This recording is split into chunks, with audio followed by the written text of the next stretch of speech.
ज्यादा ही थकान अनुभूति हो रही है जी। तो अभी हम आपको जहाँ पर सुबह हमने गोवर्धन लीला छोड़ी थी वहां से हम शुरू करते हैं। आवाज सुनाई दे रहा है मुझे? जी गुरु जी, जी गुरु जी। प्रसाद हम के नाम कुछ सुनाई दिए होंगे अच्छे से। जी गुरु जी। तो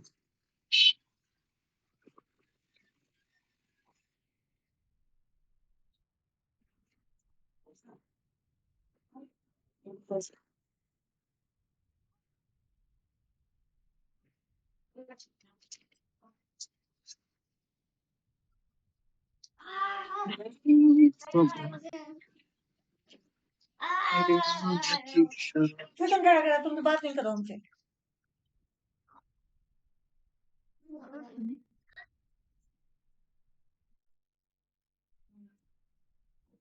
तो सुबह हमने चर्चा की थी कि किस तरह से जब इंद्र पूजा की तैयारी हो रही थी तो बहुत सारे व्यंजन बन रहे थे अलग अलग तरीके से। और कृष्ण ने 7 साल की उम्र के थे, अपने बलराम जी भाई के साथ वह इन तैयारी को देख रहे थे। और फिर वो अपने पिताजी के पास गए और कहने लगे कि तुम्हें बताइए क्या हो रहा है करके। तो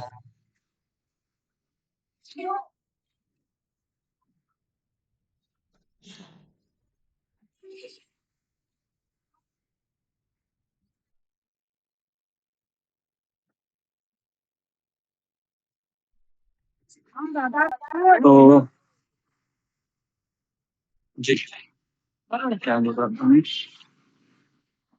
नंदा महाराज ने बहुत सारी चीजें बताई। फिर कृष्ण ने कहा कि नहीं, हम कर्म, जिसने कर्म किया उसको फल मिलना निश्चित है, तो आप इसको भूल जाइए और हम गोवर्धन की पूजा करेंगे क्योंकि गोवर्धन हमें सब कुछ प्रदान करता है ना। वर्षा तो इंद्र करते हैं लेकिन हमारी गैया गिरिराज जी के ऊपर चरने के लिए जाती है। गिरिराज पे सुंदर सुंदर झरने हैं, वो झरनों का पानी अमृत के समान मीठा होता है।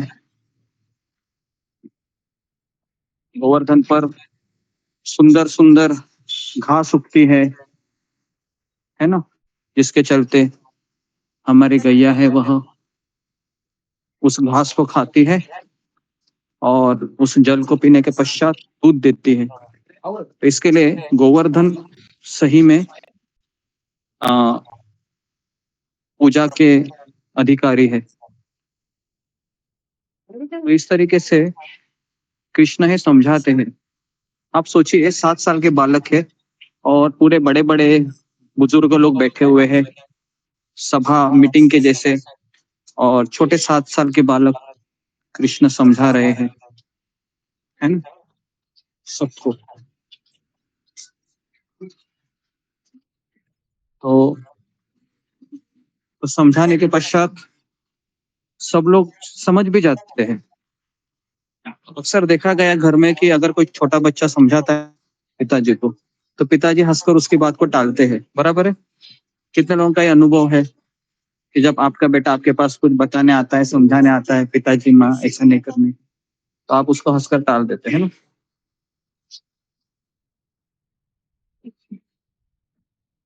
लेकिन कौन मुझे बताएगा, कृष्ण ने समझाया और ये लोग समझ भी गए, क्या इसका उत्तर हो सकता है?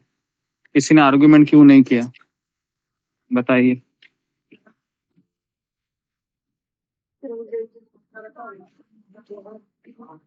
ठीक, मोहित कुमार। हरे कृष्ण गुरु जी, धन्य प्रणाम। सेवक वक्त धन्य प्रणाम। क्योंकि गुरु जी कृष्ण जी की इच्छा थी कि सभी उनकी बात को सुनने और एक्सेप्ट करें, इसीलिए उन्होंने बात मान ली। हरे कृष्ण गुरु जी। ओके दत्मा। ओके, और नेक्स्ट प्रियंका सहगल। हरे कृष्णा गुरु जी, धन्य प्रणाम। कि भगवान की इच्छा थी और भगवान की वाणी थी, इसलिए उन्होंने उनकी बात को माना है।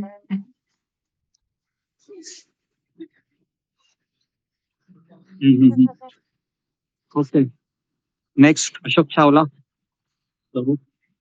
जी गुरु जी, धन्यवाद गुरु जी। गुरु जी, दस बाबा को पता था श्री कृष्ण सामान्य पुरुष नहीं है, अवतारी है, ये अवतार लिया श्री भगवान है, ये नारायण के उन्हें अंदर से मालूम था गुरु जी। अंदर से बोलते तो जो ही ओके, इसके अलावा किसी का उत्तर है? जी, नेक्स्ट तितली मिश्रा। हरे कृष्णा गुरु जी, दंडवत प्रणाम। मुझे लगता है क्योंकि वो पूतना वाला हुआ था, कालिया वाला हुआ था, तो उनको ये तो पता था कि ये कोई दिव्य बालक है और बहुत ही समझदार बालक है, तो ये जो कह रहा है उसके पीछे जरूर कोई ना कोई लॉजिक होगा और इसकी वजह से हो सकता है सब लोगों ने उनकी बात बिना किसी आर्गुमेंट्स के मान ली। ओके हरे कृष्णा गुरु जी, दंडवत प्रणाम। जी, मैंने इसका उत्तर सुबह भी दिया था आप लोगों को कि कृष्ण अगर अपनी बात को रखना चाहे, चाहे वो 7 साल के बालक ही क्यों ना हो, अगर कृष्ण है वो 5 साल के बालक होते, 3 साल के भी होते, तो भी इन लोगों को मानना ही होगा। क्यों? इसका कारण ये है कि कृष्ण जो भी कुछ बोलते हैं, है ना, वह क्या है? वेद वाक्य है, और जीवात्मा का वो कार्य ही है कि उसको स्वीकार करना, है ना। और वृंदावन में किसी की चलती नहीं है, वृंदावन में एक ही व्यक्ति की चलती है, वो है भगवान श्री कृष्ण की, है ना, उन्हीं की चलती है। और इस संसार में भी वृंदावन छोड़िए, हमारे घर में भी किसकी चलती है? आप बोलोगे मेरी चलती है, मेरे पति की चलती है, तो मैं आपको बता रहा हूँ कि वह भी कृष्ण की इच्छा से होता है। तो जी, तो अभी हम शाम राधा कुंड में आए हैं, बघायचं इथूनच यायचं ना।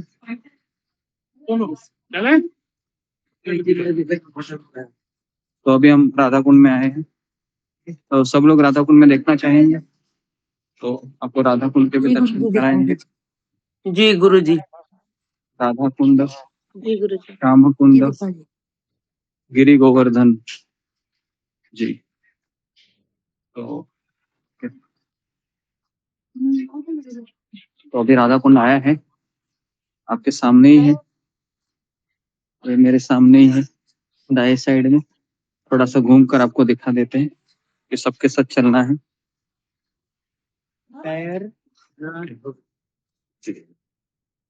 तो इस तरीके से कृष्ण ने कहा कि हम गोवर्धन पूजा करेंगे। ओके, तो जैसे गोवर्धन पूजा करने की सोचते हैं, तो परीक्षित महाराज को सुखदेव गोस्वामी कहते हैं कि हाँ, रघुनाथ दास गोस्वामी जी। तो अभी हम रघुनाथ दास गोस्वामी की समाधि में एंट्री कर रहे हैं। ठीक है, ये देखिए, आपके सामने दिखा रहा हूँ मैं, ये रघुनाथ दास गोस्वामी की समाधि है। आपको याद होगा जब वृंदावन में आए थे, ये सारे भक्तों ने। तो अभी हम एंट्री कर रहे हैं रघुनाथ दास गोस्वामी की समाधि। आपको पता होगा कि एक भजन हम गाते हैं ना, कौन सा भजन है? गौरांग बोलिते हबे पुलक शरीर, हरि हरि बोलिते नयने बपे नीर। बराबर है। तो ये रघुनाथ दास गोस्वामी का समाधि है। समाधि का अर्थ आप जानते हो क्या है? वहां पर ये व्यक्तिगत रूप से अभी भी उपस्थित है। तो हम सब लोग उनकी परिक्रमा करेंगे, रघुनाथ दास गोस्वामी की। और नरोत्तम दास ठाकुर कहते हैं, रूप रघुनाथ पदे होई बे आकुति, है ना, कबे आम हेरिबो युगल प्रीति। रूप रघुनाथ पदे रहु मोर आश, प्रार्थना करो ये सदा नरोत्तम दास। तो हमारे लिए ये ऐसी जगह है जहां पर अभी हम एंट्री कर रहे हैं। यहाँ पर हमको भगवत धाम प्राप्त हो सकता है अगर हम गिड़गिड़ा कर रघुनाथ दास गोस्वामी के चरणों में ये प्रार्थना करें कि आपके सिवा मेरा कोई नहीं है, आप कृपया करके हमें आश्रय प्रदान कीजिए, ताकि हम राधा रानी के जान सके, इस राधा कुंड की महिमा को जान सके। तो अब हम एंट्री कर रहे हैं। ओके,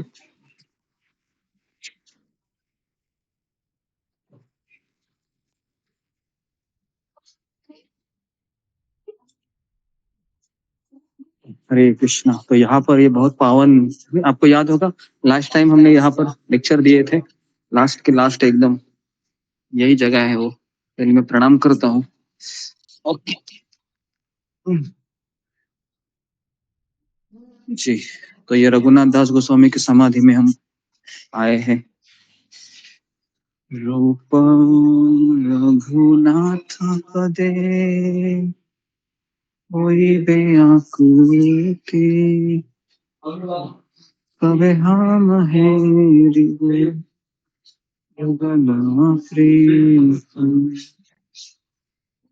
मैं पहले दंडवत प्रणाम करता हूँ, फिर आपको दिखा देता हूँ मैं।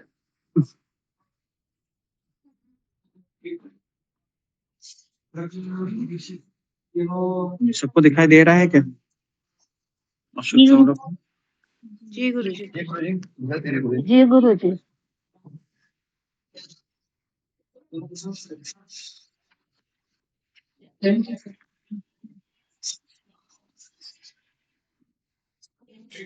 ये देखिए रघुनाथ दास गोस्वामी की समाधि है। सबको दिखाई दे रहे हैं मुझे, ठीक है। हम प्रार्थना करते हैं रघुनाथ दास गोस्वामी की समाधि में कि हे रघुनाथ दास गोस्वामी जी, आपके जैसा वैराग्य हमें प्राप्त हो और कृष्ण के और उनके भक्तों की सेवा, गुरु की सेवा में हम अपने आप को समर्पित करें।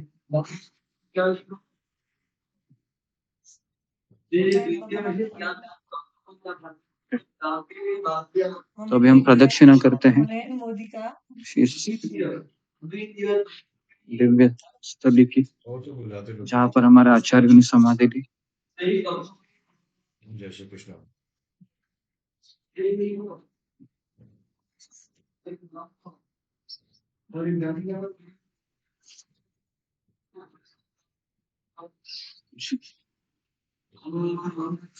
तो यहाँ हम 3 से 4 बार मैं परिक्रमा करता हूँ, क्योंकि आचार्य को परिक्रमा करने से भगवान से भी बढ़कर हमारे लिए आचार्य है, क्योंकि भगवान स्वयं इनसे बहुत प्रेम करते हैं।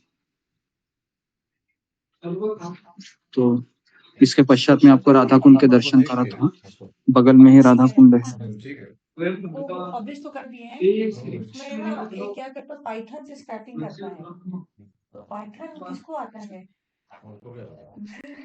मुझे थोड़ा सीखना है कि कैसे रन कराया जाता है। कोड तो मिल जाता है, रन कैसे होता है ना, से स्टार्टिंग।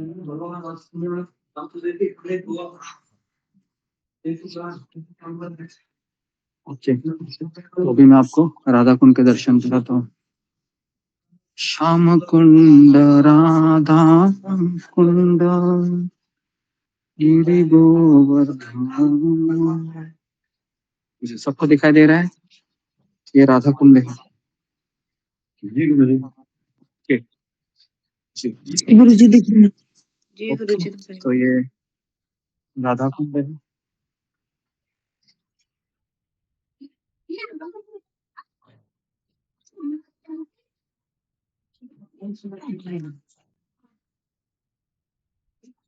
देखिए ये राधा कुंड है, सबको दिखाई दे रहा है। सबको जल लेने की इच्छा हो रही है, तो मैं आपको थोड़ा सा नजदीक करके देता हूँ। देखिए राधा कुंड का जल आपको थोड़ा सा लग रहा है, लेकिन इस जल को देखने के लिए हमारे पास आंखें चाहिए। ओके जी, तो सब लोग थोड़ा सा पानी ले लीजिए। कृष्णा,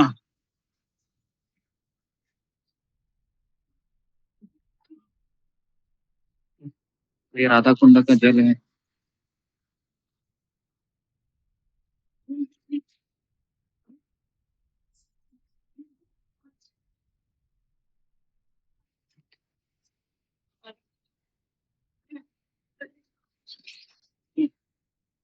ये सबने ले लिया होगा, ऐसी आशा करता हूँ मैं। ये जी गुरु जी। राधा कुंड है।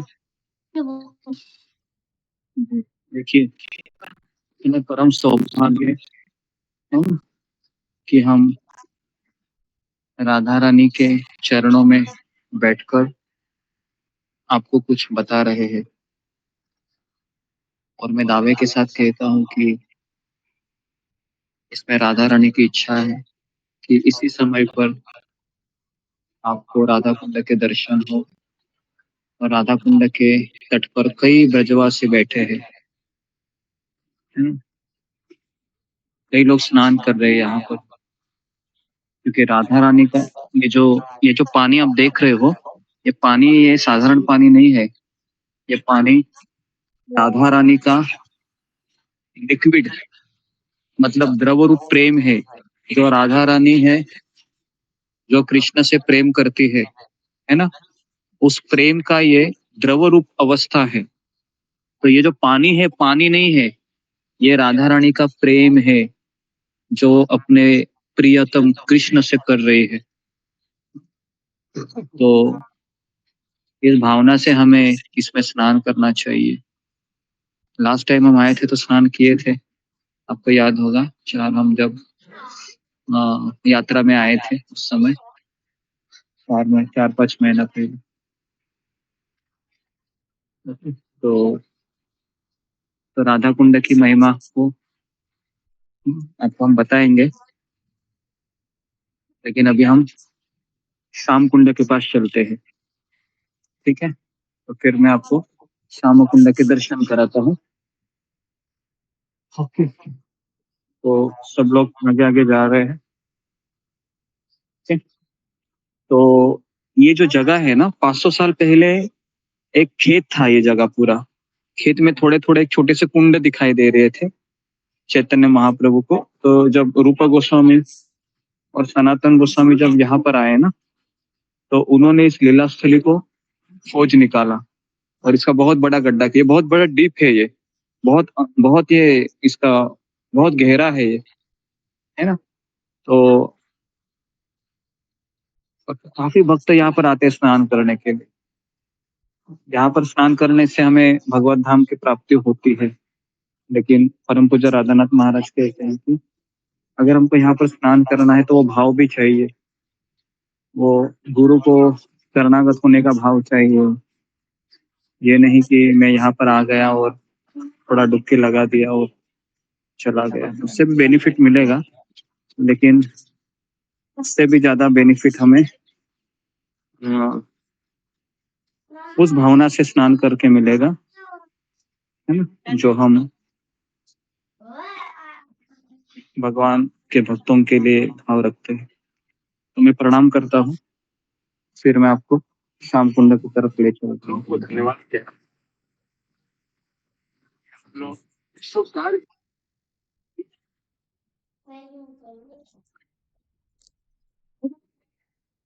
गुरुजी, राधा कुंड की जल से ही पाप और पुण्य सारे नष्ट हो जाते हैं। जी, तो राधा कुंड में स्नान करने से जी पाप और पुण्य भी नष्ट हो जाते हैं और पाप भी नष्ट हो जाते हैं।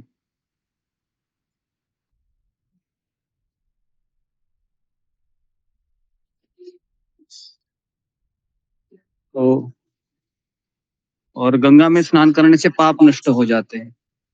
राधा कुंड में स्नान करने से पाप और पुण्य दोनों नष्ट हो जाते हैं। तो जिनको स्वर्गलोक जाना है वह इस कुंड में स्नान मत करिए। यहाँ पर स्नान करने से फिर पुण्य भी नष्ट हो जाते हैं। देख रहा है सबको कितना सुंदर है जगह है राधा कुंड। जी गुरुजी, देख रहे हैं। देखते रहिए।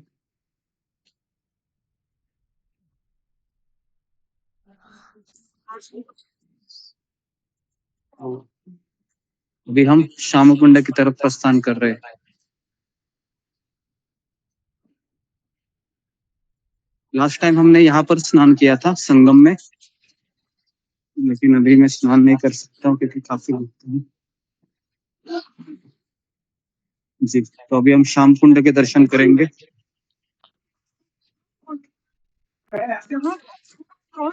जी, ये आपके सामने श्याम कुंड है।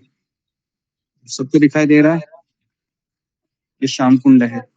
जी गुरुजी।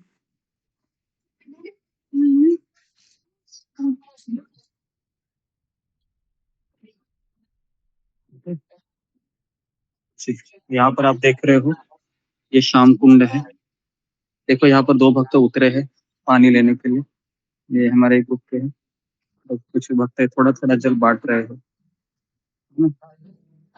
जी, दिखने में पानी आपको ऐसा लग रहा है, हरा-हरा है, लेकिन मैं आपको वापस बता रहा हूँ, हम अपनी भौतिक आँखों से इस जल की सुंदरता को देख नहीं सकते।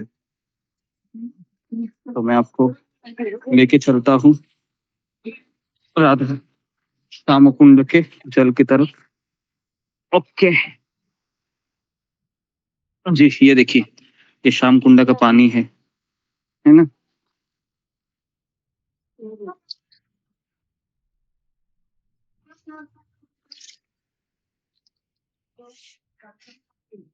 ओके, तो सबने दर्शन लिया होगा। सबको दिखाई दे रहा है श्याम कुंड, राधा कुंड, पता नहीं ये किसी को नसीब में होगा, जी गुरुजी। लेकिन एटलीस्ट आप सामने देख रहे हो, सुन रहे हो मुझसे। तो अगर आपका मन बुद्धि सब यहीं पर है, तो आपको वही फल मिलेगा जो मुझे यहाँ पर आके मिल रहा है। ओके। जी।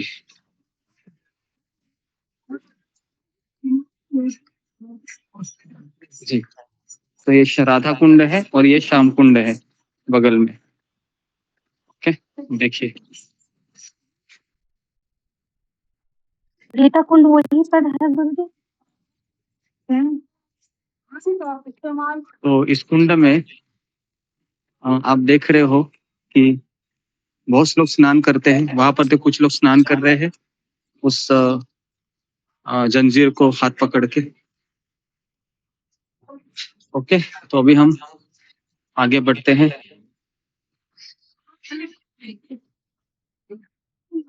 जी, तो चप्पल मैंने उधर रखी है, तो मैं वहां से जाता हूँ। ओके। जी, ये राधा कुंड के जल को हम प्रार्थना करते हैं कि हे राधा कुंड के जल, हे राधा रानी, जीवन के अंतिम समय तक हम शिला प्रभुपाद के आंदोलन में कृतज्ञता से सेवा करते रहे, और हम कुछ नहीं मांगते हैं, क्योंकि वही जीवन की परिपूर्णता है कि हम अंतिम समय तक शिला प्रभुपाद जी को याद करते रहे। उन्होंने जो हमारे लिए किया है उनको याद करते रहे, तो हम शायद इस जल की हर एक बूंद के प्रति, है ना, कृतज्ञ रहेंगे।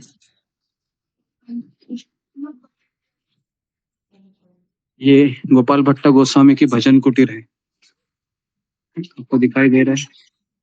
ये गोपाल भट्ट गोस्वामी है, हमारे आचार्य हैं। उनके भजन कुटीर का अर्थ है यहाँ पर वो भजन किया करते हैं।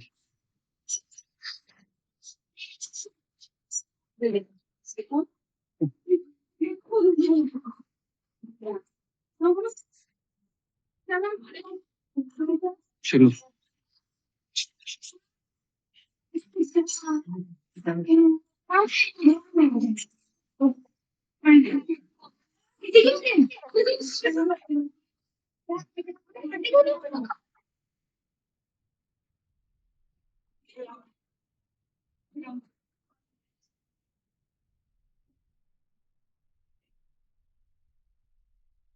राधे राधे गोविंद गोविंद राधे राधे राधे गोविंद।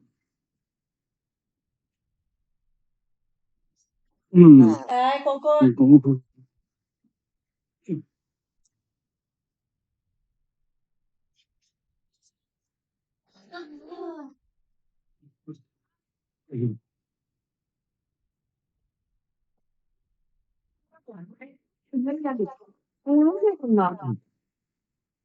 हरे कृष्ण। हाँ, Rồi qua cái dầu tao.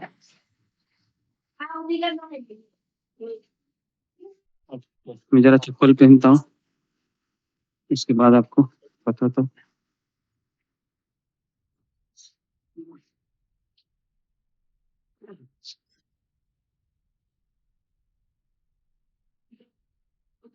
जी, तो ये सब राधा कुंड में रहने वाले भक्तगण हैं, आपके सामने आपको दिखाई दे रहे होंगे।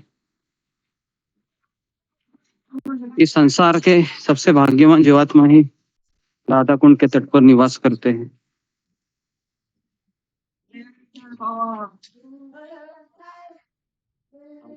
श्रील प्रभुपाद जी हमेशा कहा करते थे कि हमें आचार्यों का अनुकरण नहीं करना चाहिए।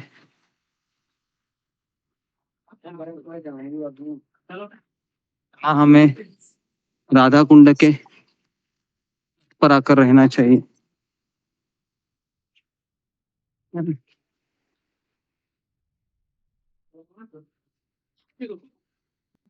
तो हमारे जितने भी आचार्य हैं, ये सारे आचार्य हैं, ये मंजरिया हैं। यहाँ पर आप देख सकते हो राधा गोविंद जी का मंदिर है। ये अंदर नहीं जाऊंगा मैं।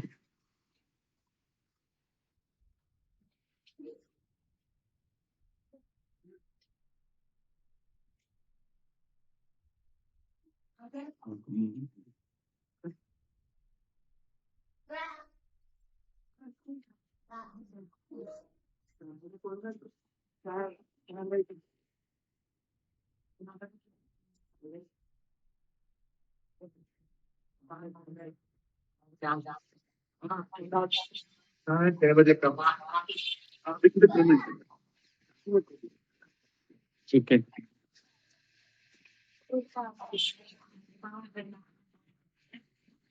तो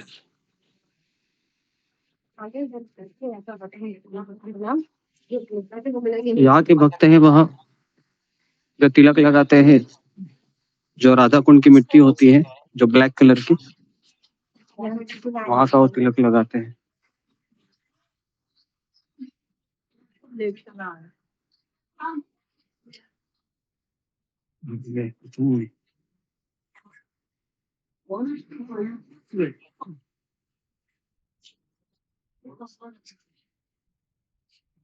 जी, तो अभी हम जैसे जैसे आगे आगे आते हैं तो मैं आपको कुछ चीजें बताता चाहूंगा, और ये गोवर्धन लीला के बारे में भी हम अभी आगे आपको बताएंगे।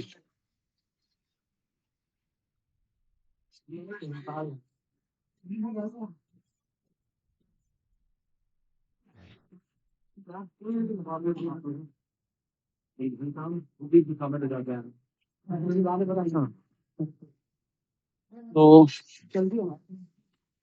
कृष्ण ने कहा जितने भी ग्वाल बाल हैं कि हमें गोवर्धन का पूजा करेंगे।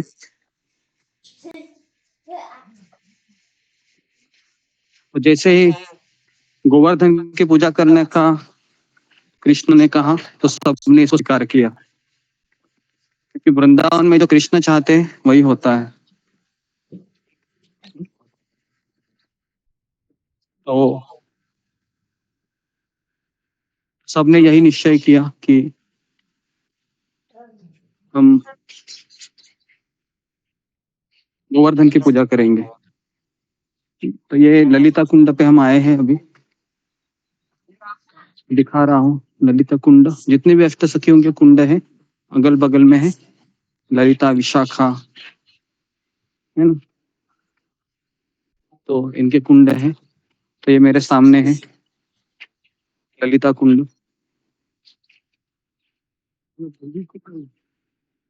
जी, सबको दिखाई दे रहा होगा ये ललिता कुंड है।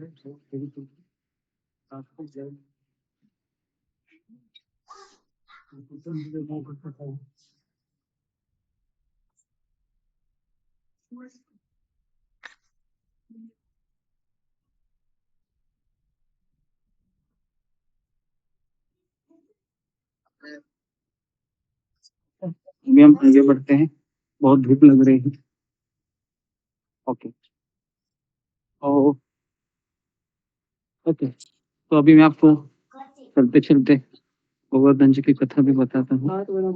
बहुत सारी चीजें आंखों से दिखाई दे रही है।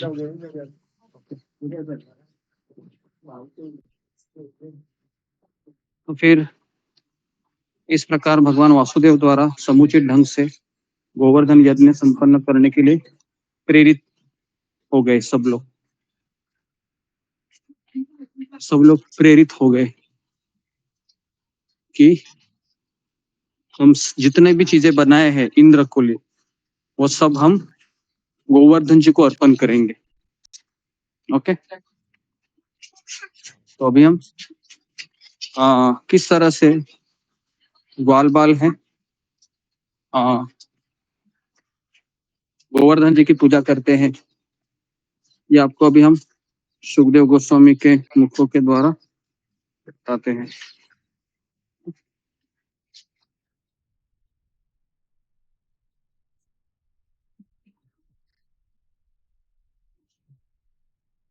ये माधवेंद्रपुरी की बैठक है। चलो मैं आपको दिखा रहा हूँ। माधवेंद्रपुरी की बैठक है, वहाँ पर हमारे आचार्य हैं, ये रहे थे।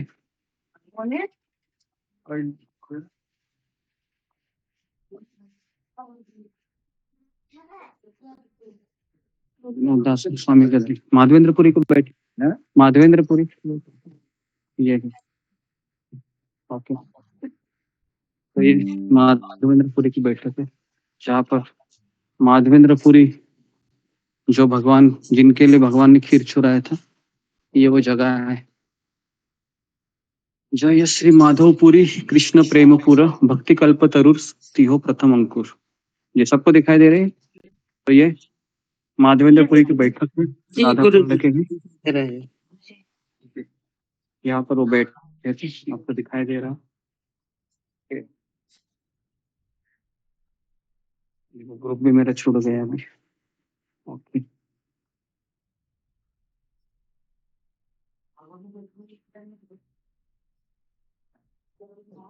एक प्रदक्षिणा करते हैं। पता नहीं यहाँ पर कब आने को मिलेगा, हमारे जीवन को कोई गारंटी नहीं है। एटलीस्ट अवसर मिला है तो 3 बार प्रदक्षिणा करके ले लेते हैं।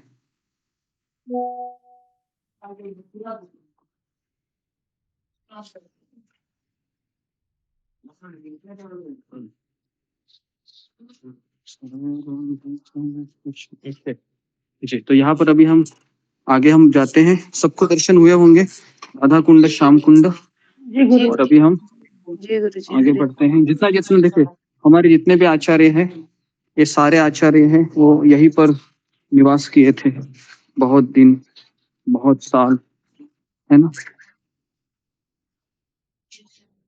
और भी कुछ चीजें हैं क्या, मैं देखता हूँ।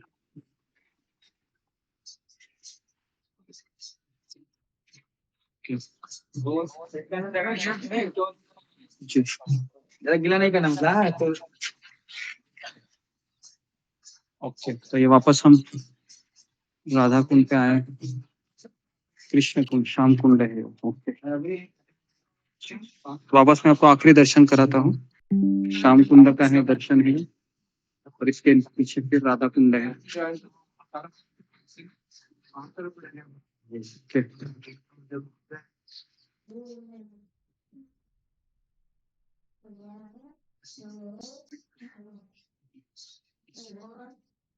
ठीक है, तो अभी हम आगे बढ़ते हैं।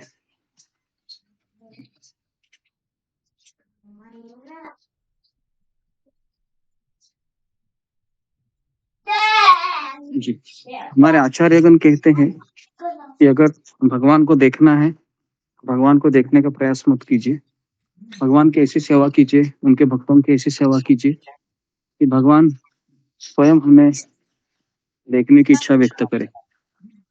तो ये हमारे आचार्यों का मूड रहा है ना। तो इसी आचार्यों को मूड को हम धारण करते हुए आगे चलते हैं कि धाम को हम देखने का प्रयास तो अपनी मर्त्य या भौतिक आंखों से नहीं कर सकते, लेकिन दर्शन करने से हम मोटिवेट हो जाते हैं कि हाँ, यही वो जगह थी जहां पर हम आचार्य आए थे।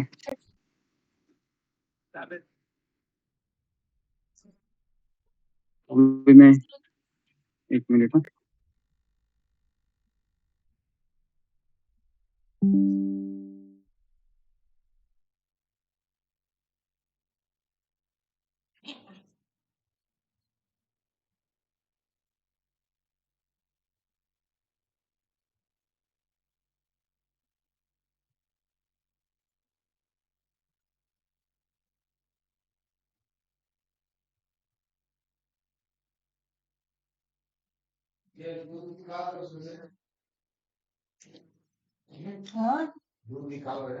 हाँ। हाँ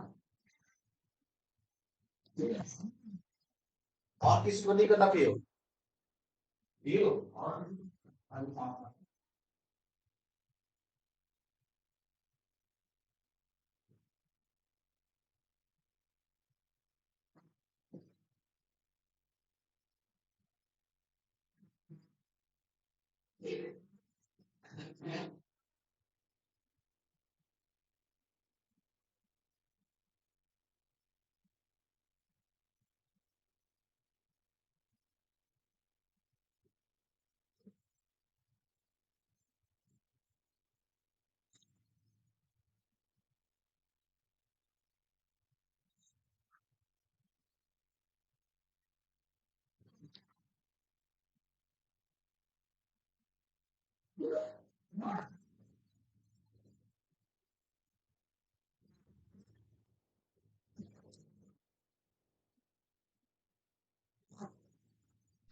ओके जी, तो अभी हम आपको जी सुखदेव गोस्वामी ने आगे कहा कि हे राजा परीक्षित, जब इंद्र को पता चला कि उसका यज्ञ संपन्न नहीं हुआ तो नंद महाराज तथा अन्य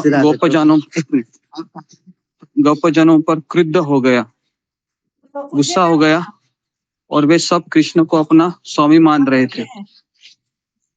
क्योंकि ये सलाद वाले जब में किसी की पूजा नहीं होती है ना, उसको गुस्सा आता है ना? गुस्सा क्यों आता है सबको? खास करके उस व्यक्ति को ज्यादा आता है जिसकी रोज पूजा होती है। तो इंद्र को जब पता चला कि ये ब्रजवासियों की ये हिम्मत की, इन्होंने मेरी पूजा को ही बंद करवाया, इतने सालों से जो परंपरा चली आ रही है उस परंपरा को ही इन्होंने इसने तोड़ दिया, छोटे बच्चे ने। तो बहुत गुस्सा हो गए वो। जी, ऐसा क्यों हुआ था? इंद्र परिस्थिति जो क्रैश के कारण था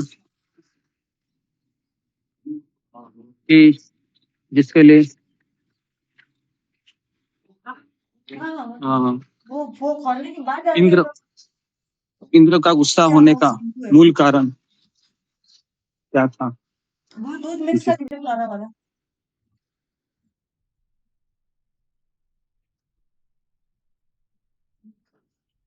ओके, अशोक चावला। जी गुरु जी, क्योंकि इंद्र अपने आप को इसको कुछ समझ रहा था कि मेरे ही कारण यहाँ से कुछ है, मैं राजा हूँ, देवताओं का देवराज हूँ, तो मेरे ही कारण बृहस्पतियां फलीभूत होती हैं, मेरे ही कारण सब कुछ है, जीवन मेरे कारण है। बहुत वो समझ रहे थे सबका, इसलिए वो क्रुद्ध हुए। जी गुरु जी। Okay, next Rabina. हरे कृष्णा गुरुजी, दंडवत प्रणाम। गुरुजी, उसको अहंकार को ठेस पहुंचा था, ब्रजवासियों ने पहुंचाए थे, इसी वजह से वो ऐसे किया था। हरे कृष्णा गुरुजी, दंडवत प्रणाम। जी, तो इसका मूल जो मैंने कारण बताया आपको वो ये था कि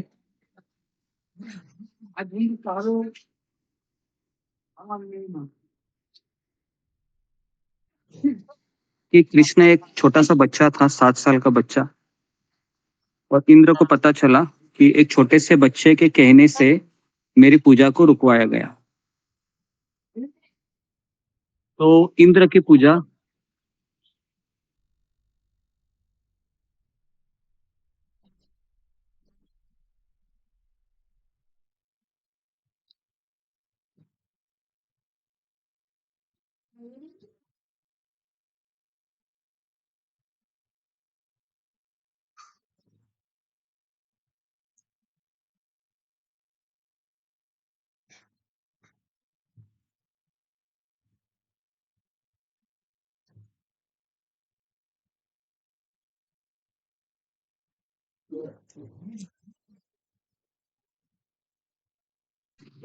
ओके। तो जब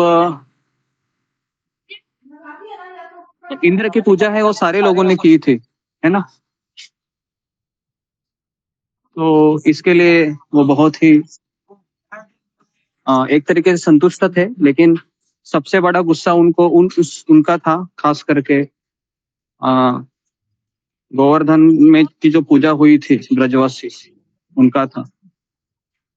तो एक प्रभु जी यूट्यूब का उदाहरण देते हैं। अगर हम यूट्यूब में कोई वीडियो अपलोड करते हैं और उसको अगर 99 लाइक मिलता है और एक डिसलाइक मिलता है, तो हमारी कहाँ पर ज्यादा जाती है? एक डिसलाइक कहाँ जाती है? 99 लाइक पे जाती है, एक डिसलाइक पे जाती है। लाइक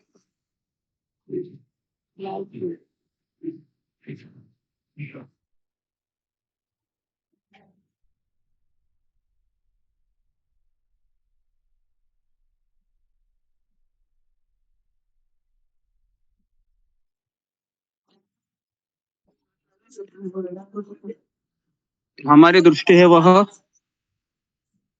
99 लाइक पे ज्यादा नहीं जाती है, एक डिसलाइक पे जाती है। तो इंद्र का भी यही हाल हुआ।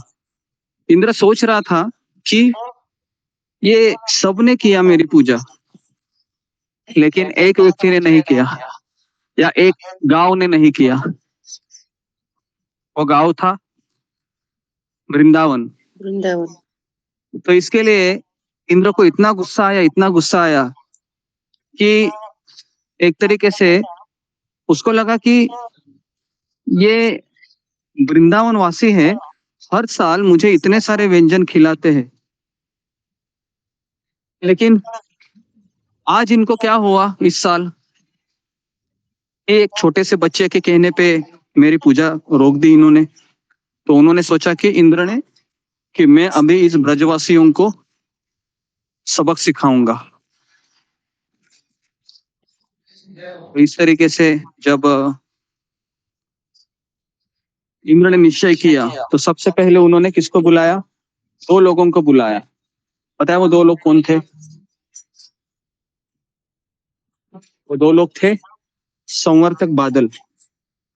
ये बादल होते हैं जो प्रलय के समय बुलाते हैं। पता है ये बादल कितने बड़े होते हैं? इस बादल का एक एक बूंद इसके समान होता है, आपको पता है? हाथी का पैर, है ना? हाथी के पैर कितना बड़ा होता है। तुरंत थोड़े ही समय में वृंदावन डूबने लगा। थोड़े समय में वृंदावन डूबने लगा।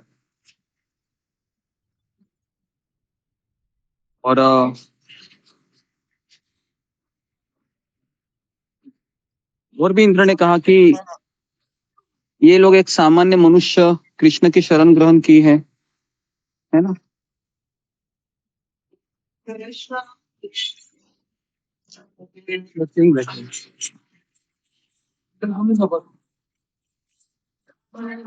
ओके। तो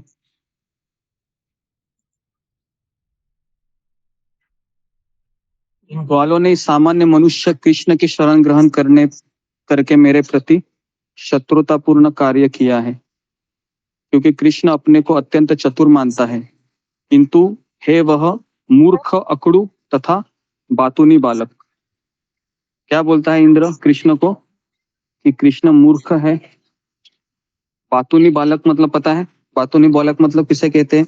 जो बड़बड़ करता है, बच्चा। देखो इंद्र क्या क्या बोल रहा है। बोलता है कि मनुष्य है ना? तो जब अहंकार चढ़ जाता है तो व्यक्ति क्या सोचता है भगवान को कि ये कृष्ण कौन है? कृष्ण एक बातूनी बालक है, मनुष्य है और मूर्ख है ना? लेकिन अभी मेरा एक सवाल है कि इतना सब इंद्र ने किया, ब्रजवासियों को डुबाने का निश्चय किया, कृष्ण के ग्वाल बाल है उनको मारने का एक तरीके से उसने सोचा, लेकिन कृष्ण ने इंद्र को जान से नहीं मारा। क्यों? कौन बताएगा इसका उत्तर? फिंगर को रेज कीजिए। क्यों नहीं मारा?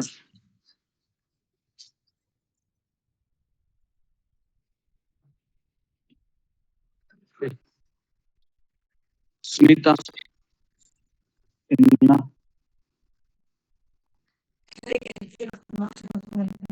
फिर इनके वजह भी दिसे ये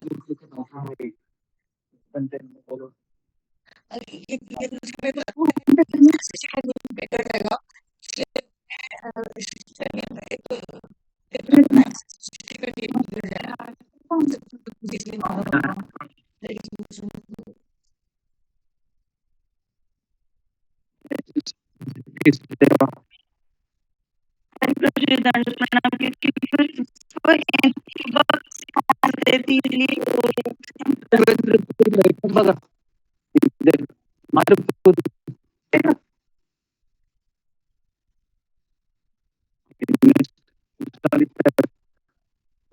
क्या है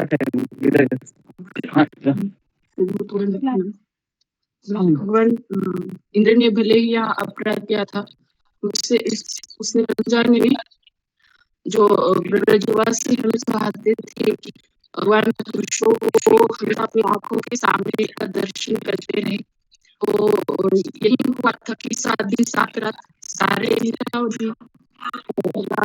हमने सबने तो ये भगवान श्री और रावण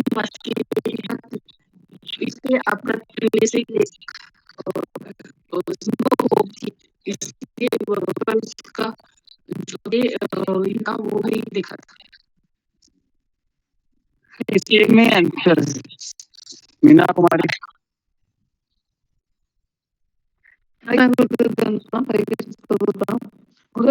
इनके अंदर कहाँ आया था कि वो मतलब बाकी चीजें उसके तरफ सही था, इसलिए भगवान के इनका उसने पहली मतलब साफ कुछ किया था तो इस टाइप का तो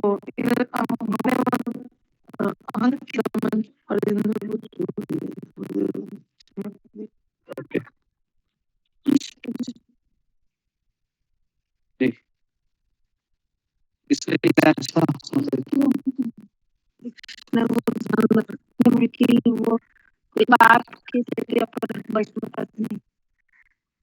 नहीं ये भी इसका क्यों नहीं उसको मार कृष्ण ने कृष्ण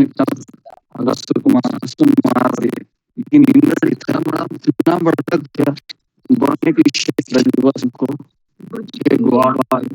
जी मैं बताऊँ क्या तो आपको जी कुमार कृष्ण को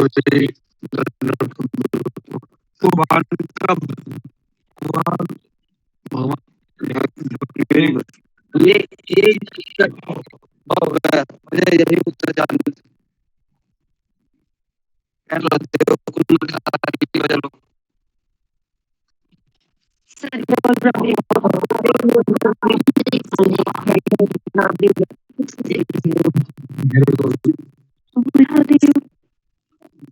ये जो उत्तर ना उन भक्तों को मारते नहीं है, भगवान भक्तों को सबक सिखाते था, इसलिए भगवान ने इंद्र को जान से नहीं मारा ना मारने की कोशिश किया, उसके बाद सिखाया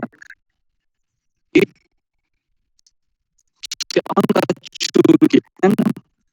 तो इसका उत्तर है, तो सब उत्तर लिखिए, बहुत इंपॉर्टेंट है। कृष्ण कभी भी अपने भक्तों ये अहंकार का विनाश करते हैं, कभी को जान से नहीं मारते, लेकिन असुरों को जान मारते हैं।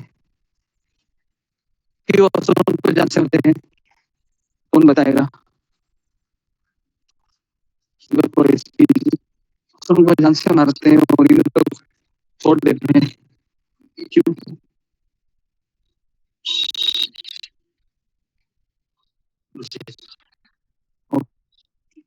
जुम्मा बोल रहा है। प्रणाम। गुरु जी ये भजन में गाया कि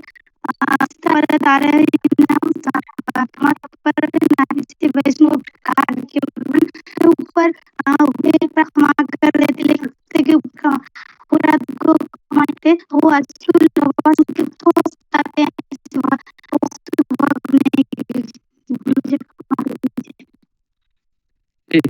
अभी हम कहते हैं महाप्रभु तक में आए हैं, बीच बीच में बता रहा हूँ को महाप्रभु के लोग चैतन्य महाप्रभु चैतन्य महाप्रभु अरे प्रणाम।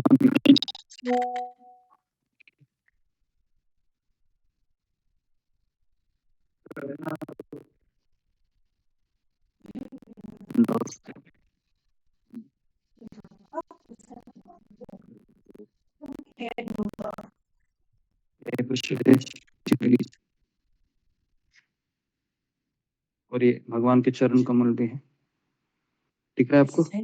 भगवान के चरण कमल देखिए।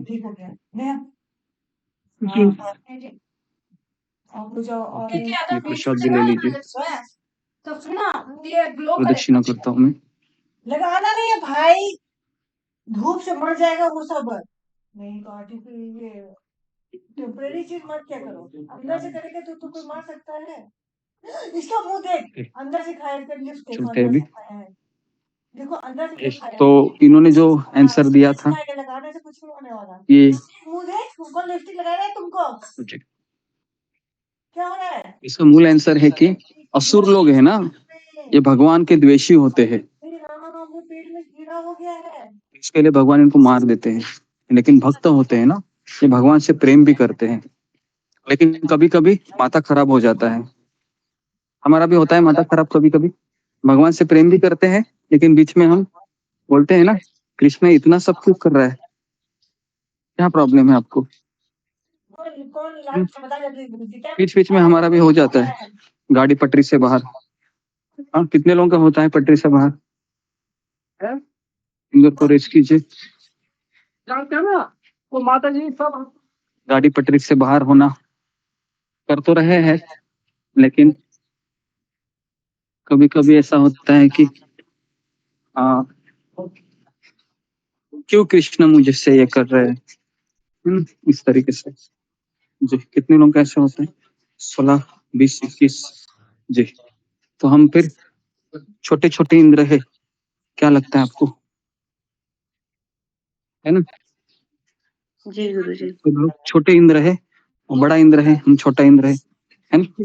हमारे हाथ में उतना है नहीं तो शायद भी हम भी डुबाते थे, क्या लगता है आपको? है ना? अगर हमको अगर इंद्र के जैसा पावर होता तो हम भी सोचते थे अभी मैं दिखा देता हूँ कृष्ण तुमको कौन हूँ मैं, आक्रमण, और पूरा हम क्या क्या करते पता नहीं। और पावर नहीं, मदर मोहन ओके नहीं नहीं नहीं। अभी हम मदन मोहन जी के मंदिर में आए हैं, तो आपको पता होगा कि जब औरंगजेब ने जब अटैक किया था ना, तो वृंदावन से जितने भी विग्रहों को लाए गए थे ना, तो ये विग्रह 2 जगह रुके थे, एक राधा कुंड पर, तो इसके अंदर भी उनका उत्सव मूर्ति है, और फिर वह जयपुर गए थे। तो मेरे सामने राधा मदन मोहन जी का मंदिर है ना? प्रणाम कीजिए, मैं अंदर नहीं जा रहा हूँ जी। ओके गोरी हो जाएगी रेड लगेगा कि आई एम रिच। राधा तो राधा कुंड के बगल में बहुत सारे, ये राधा गोविंद जी का मंदिर है, ये देखिए आपके सामने है, देखिए यहाँ पर भी रुके थे वो, जयपुर जाने से पहले विग्रह यहाँ पर रुके थे, राधा कुंड और एक कौन सी जगह थी, किसी को याद है? 2 जगह रुके थे जयपुर जाने से पहले। एक राधा कुंड है और दूसरा है, सोच कर बताइए, मुझे भी याद नहीं आ रहा है। ओके जी, भयंकर है। ओके। तो बीच बीच में मैं आपके इसको हटा रहा हूँ ध्यान को, क्योंकि अलग अलग लीला स्थली आते हैं तो मैं तुरंत रुक जाता हूँ जी। तो मैं ये बता रहा था आपको कि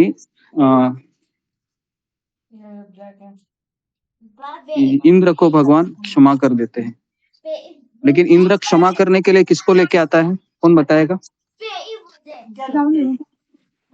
सिंगर को रेट कीजिए। इंद्र है, जब इंद्र को पता चलता है कि मैंने बहुत बड़ी बेवकूफी की है कृष्ण के ऊपर अटैक करके, किसको लेके आता है वो? लगेगा ऐसे करेगी तो ऊपर से लगाएगी तो मीनाक्षी।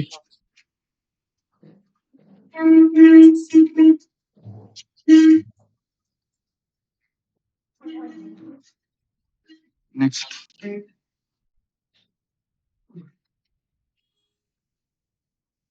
प्रतिभा कुमारी। कृष्ण भक्ति दंडवत प्रणाम, शिव भक्तों को दंडवत प्रणाम। गुरु बृहस्पति को लाए थे। बृहस्पति को? इंद्र? क्या बोलती हो? इंद्र और बृहस्पति को कब लाए थे? समझाया था कि जो अहंकार हो गया था तो बृहस्पति ने उनको समझाया था। ठीक है। कितनी बार मैंने बताया है इस पास्ट टाइम को, है ना, गोवर्धन लीला जी। किसको लेकर आए थे? नेक्स्ट रेखा बंडाल। हरे कृष्ण गुरु जी दंडवत प्रणाम, कई भक्तों को दंडवत प्रणाम। गुरु जी इंद्र भी गाय को लेकर आए थे तो हाँ, तो ये इसका उत्तर है। और सुरभि गाय को लेकर आए थे जब उसको पता चला कि मैंने बहुत बड़ा, है ना, क्या किया, गलती किया, कृष्ण के ऊपर आक्रमण किया। बाप रे, कृष्ण की पूजा करनी चाहिए थी, लेकिन मैंने कृष्ण को, भक्तों को ही दगा दिया। बराबर है।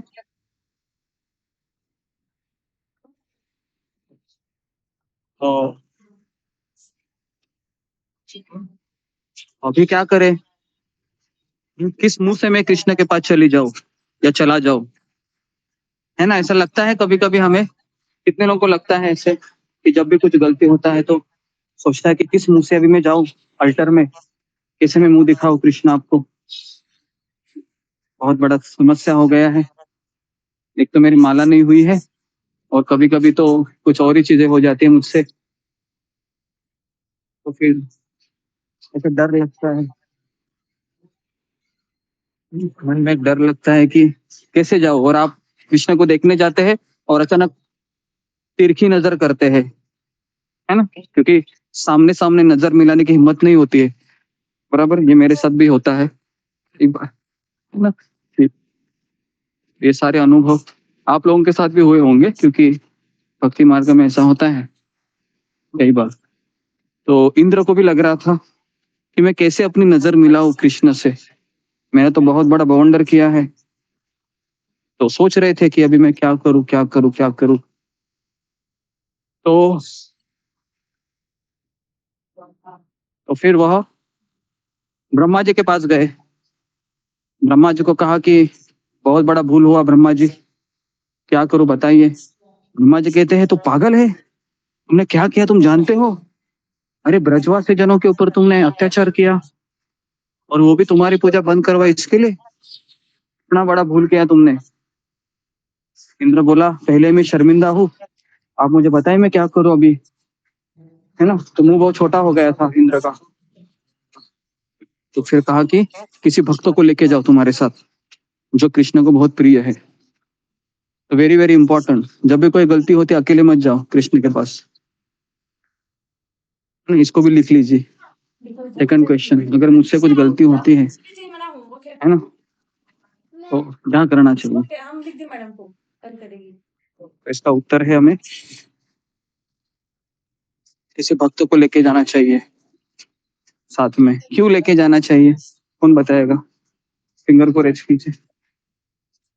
क्यों भक्त को लेके जाना चाहिए? क्यों अकेले क्यों नहीं जा सकते? जी सात्विक वर्मा, कैमरा ऑन करो। हरे कृष्णा गुरुजी गुरुजी अगर भक्त को इसलिए लेके जाना चाहिए क्योंकि भक्त जो तो भगवान को वो प्रिय है और जो चीज प्रिय होती है तो भगवान उसे देख के हमें क्षमा कर देंगे, हमें वो नहीं करेंगे, इग्नोर नहीं करेंगे, तो हमें उस चीज के लिए क्षमा कर देंगे क्योंकि वो प्रिय होता है उनका। जैसे स्टूडेंट का टीचर होता है ना वैसे। अच्छे से जी नेक्स्ट। ओके जी, तो क्यों लेके जाना चाहिए किसी भक्त को? क्योंकि अगर भगवान को ये पता चलेगा कि ये भक्त के साथ आया है तो मार कम पड़ेगी। समझ में आ रहा है आपको? मार तो पड़ने ही वाली है लेकिन कम पड़ेगी। जी गुरुजी। है ना? तो इसके लिए भगवान ने के साथ अगर कुछ होता है तो किसी भक्त को बोलना चाहिए कि भैया जरा मेरा जरा आप फर्जी लगाइए, बहुत बड़ा गलती हो गया मुझसे। तो इंद्र किसको लेके गए साथ में? इंद्र लेके गए सुरभि गाय, सुरभि गाय। और भी गाय को, है ना? और सुरभि गाय ने जब देखा तो सबसे पहले उसने अपनी दूध से भगवान को अभिषेक किया, पूरा पूरा अभिषेक किया। और फिर पीछे इंद्र खड़ा था। कैसा खड़ा था आपको पता है? आपने देखा स्कूल के बच्चे को देखा है जब पनिशमेंट होती है तो कैसे खड़ा होता है? देखा होगा ना आपने, या आप भी रहे होंगे स्कूल के टाइम में, है ना? कि आपका नाम पुकारा गया हो, है ना, इधर आओ, और फिर आप मुंडी नीचे करके खड़े होंगे और तिरछी नजर से देखते हैं हम क्लास टीचर को। क्या लगता है आपको? बराबर है?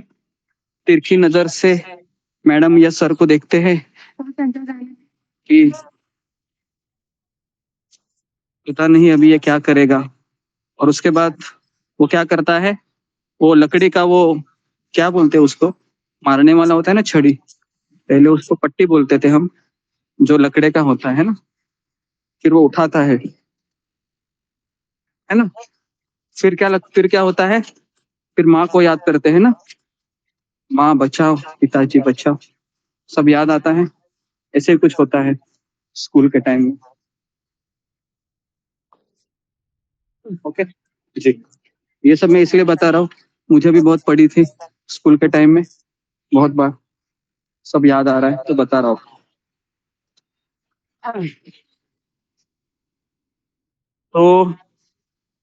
तो इस तरीके से जब इंद्र को लगा कि मैं भगवान के सामने खड़ा हूँ, और सूर्य गाय को आगे किया, और फिर इंद्र है बहुत बढ़िया बढ़िया प्रार्थना अर्पण करता है कृष्ण को, और फिर कृष्ण कुछ बोलते नहीं है। एक देखा है मैंने, कृष्ण भगवान का दोनों टाइम देखा है, कुंती महारानी के टाइम में भी देखा है और इनके टाइम में भी देखा है। इनके टाइम इंद्र के टाइम में, है ना? गुस्सा नहीं करते हैं वो। क्यों नहीं गुस्सा करते हैं? गुस्सा इसलिए नहीं करते हैं क्योंकि अभी इंद्र सुधर गया है ना? अच्छा बच्चा बना है अभी, पहले बिगड़ा हुआ था, अच्छा बच्चा बना है। बराबर है? माँ अगर अच्छा बच्चा बनता है उसका बेटा, तो माँ गुस्सा करेगी क्या? नहीं। हाँ, माँ गुस्सा नहीं करती होगी ना?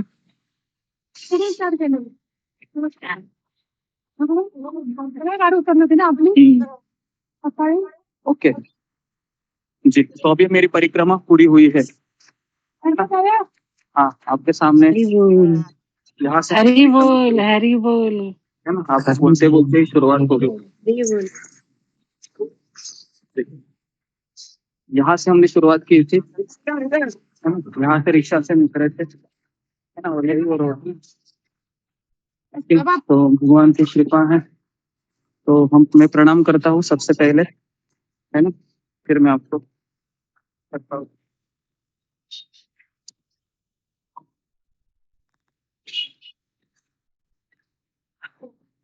जी, तो देखिए परिक्रमा आखिर हो गई, है ना? जी। पता भी नहीं चला, ना पैर दुख रहे थे, ना हाथ दुख रहे। तुम ओके, तो भगवान की कृपा है। 24 किलोमीटर की परिक्रमा सुबह 6 बजे 7-8 बजे शुरू की थी हमने, 7:30 बजे शुरू की थी, तो अभी 5 बजे है। बीच में हमने खाना खाने के लिए रुके और जूस पीने के लिए भी रुके थे। गन्ने का जूस और मौसमी का जूस 2 बार जूस पिया। तो सारे भक्त लोग थे, है ना? बाकी कहाँ पर रुके नहीं, फिर हम उद्धव बहुत सारी चीजें देखेंगे, ठीक है? तो जी, तो अभी कल से 3 बजे क्लास हो रहेगा हमेशा, ओके? ये 4 बजे क्लास एक्चुअली नहीं था, लेकिन मैंने एक्सटेंड किया है इसको, ये पता नहीं था। तो डेली 3 बजे क्लास रहेगा, कभी केवल 4 बजे होगा। और आज उन्होंने लिंक है वो गलत भेजी थी। और अशोक चावला प्रभु सुन रहे हैं? जी गुरुजी। तो हरे कृष्णा। हाँ, तो लिंक भेजने का कार्य आपका रहेगा हमेशा, और मुझसे वेरीफाई करवा लेना, जूही से आप बात कर लेना। हाँ जी गुरुजी। ठीक है, यहाँ पर मैं रुकता हूँ, तो बाकी की कथा हम बाद में कभी करेंगे। तो गोवर्धन की परिक्रमा पूर्ण हुई है, आप सारे भक्तगण भी थे, सुबह भी हमने परिक्रमा की, तब ये परिक्रमा पूर्ण हुई। और हम पुछरी के लोटा बाबा में मुझे भक्त लोग मिले थे, 40-50 हमारे ही को विलेज के, और उनका मिलना वहां पर मुझे ऐसा लगा कि भगवान हौसला बना रहे हैं, चलो, है ना? भक्त लोग भी तुम्हारे साथ है। इस तरीके से आज का दिन भी याद रहेगा, ठीक है? तो मैं यहाँ पर रुकता हूँ। गुरुजी एक मेरा प्रश्न था, बता रहा है एक प्रश्न था छोटा सा, जी। अगर आगे आओ तो बोलूं। हाँ हाँ हाँ, बोलिए बोलिए। जब किसी भगवान ने अवतार लिया था, हाँ, तब पूरी घटना वहां पे उनके दर्शन को आए थे। गाड़ी में छोड़ो आप। वो ये भगवान है, हाँ, फिर उसने पंगा किया किशन जी से।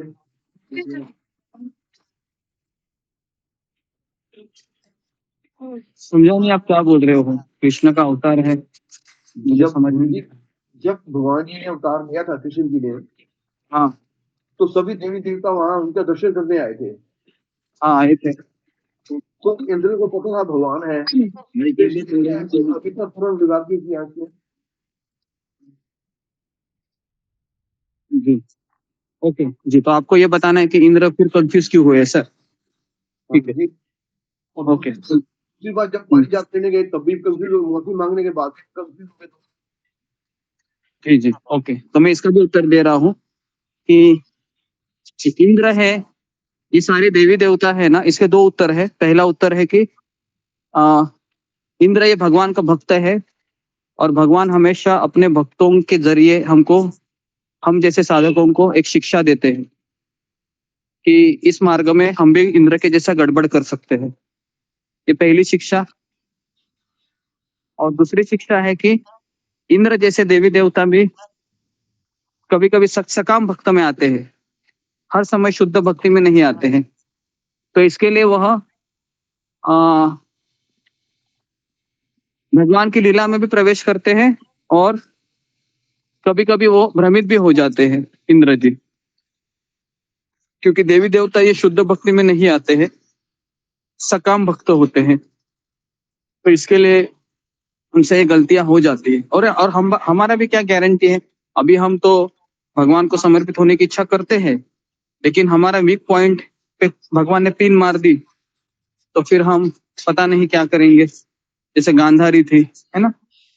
तो हमारा भी ऐसा ही है एटीट्यूड, हम लोग पता नहीं कि कैसे भगवान को पूरी तरीके से समर्पित हो सकते हैं, क्योंकि ये एक विधि है ना, तो इसमें बहुत सारे स्टेप्स आएंगे। और अगर हम श्रवण कर रहे हैं अच्छे से, तो हम आगे चलते रहेंगे। हमारा माला रुक जाएगा, है ना। सबसे बड़ा धोखा ना माला रुकने में है। मैं बार बार आपको बताता हूँ, माला रुक गई आपकी, समझने का बड़ा बवंडर अभी आने वाला है, और वो बवंडर मुझे बहा के ले जाएगा, हम कहीं के नहीं रहेंगे। तो जिस व्यक्ति ने ठान लिया है कि माला मेरी 16 माला होनी ही चाहिए, ये मेरा पहला ड्यूटी है, वही व्यक्ति इस्कॉन में टिक सकता है। क्योंकि ये प्रभुपाद जी का वचन है कि प्रभुपाद जी ने भगवान को कहा है कि 16 माला करेगा तो वह भगवत धाम जाएगा। तो इसके लिए जो व्यक्ति ब्रह्म मुहूर्त में 16 माला करता है, उसकी गारंटी है कि वो चलता रहेगा।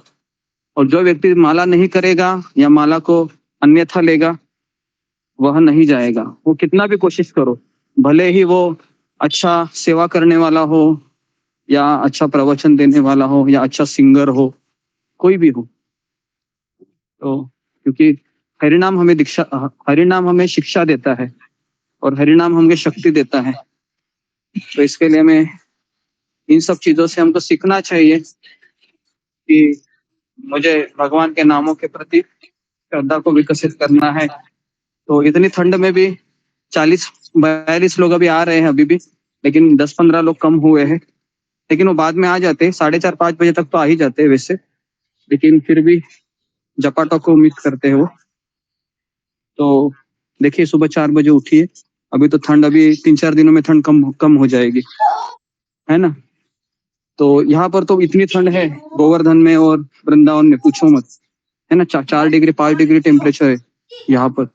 फिर भी उठते हैं हम, उठना पड़ेगा, क्योंकि मैं स्वयं आप लोगों को कहता हूँ तो मुझे तो उठना ही पड़ता है ना। नहीं तो फिर मैं ही प्रामाणिक नहीं रहूंगा, क्योंकि जो बोलता है उसको करना ज्यादा होता है। तो इसके लिए आप सुबह 4 बजे उठिए, किसी भी हालत में आलस मत कीजिए। हमने करोड़ों जन्म आलस किया है, इस जन्म में आलस को छोड़ दीजिए और उठते रहिए। बाकी समय में आप रेस्ट लीजिए, ठीक है। तो यहाँ पर मैं रुकता हूँ। आप सबका बहुत बहुत धन्यवाद। श्रील प्रभुपाद की जय। गुरुदेव जय। हरे कृष्ण। गुरुजी धन्यवाद प्रणाम।